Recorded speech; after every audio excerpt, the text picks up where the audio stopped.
جب تمہارے پروردگار نے فرشتوں سے کہا کہ میں مٹی سے انسان بنانے والا ہوں، جب میں اس کو درست کر لوں اور اس میں اپنی روح پھونک دوں تو اس کے آگے سجدے میں گر پڑنا، سو تمام فرشتوں نے سجدہ کیا مگر ابلیس کہ وہ اکڑ بیٹھا اور کافروں میں ہو گیا۔ اللہ نے فرمایا کہ اے ابلیس، جس شخص کو میں نے اپنے ہاتھوں سے بنایا اس کے آگے سجدہ کرنے سے تجھے کس چیز نے منع کیا؟ کیا تو غرور میں آ گیا یا اونچے درجے والوں میں تھا؟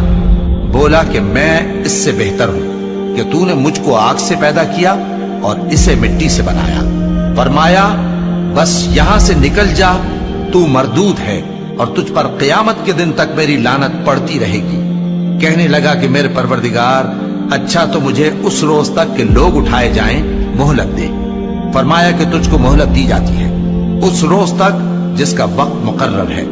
کہنے لگا کہ مجھے تیری عزت کی قسم، میں ان سب کو بہکاتا رہوں گا سوائے ان کے جو تیرے چنے ہوئے بندے ہیں۔ فرمایا ٹھیک ہے، اور میں ٹھیک ہی کہتا ہوں کہ میں تجھ سے اور جو ان میں سے تیری پیروی کریں گے سب سے جہنم کو بھر دوں گا۔ اے پیغمبر، کہہ دو کہ میں تم سے اس کا صلہ نہیں مانگتا اور نہ میں بناوٹ کرنے والوں میں ہوں۔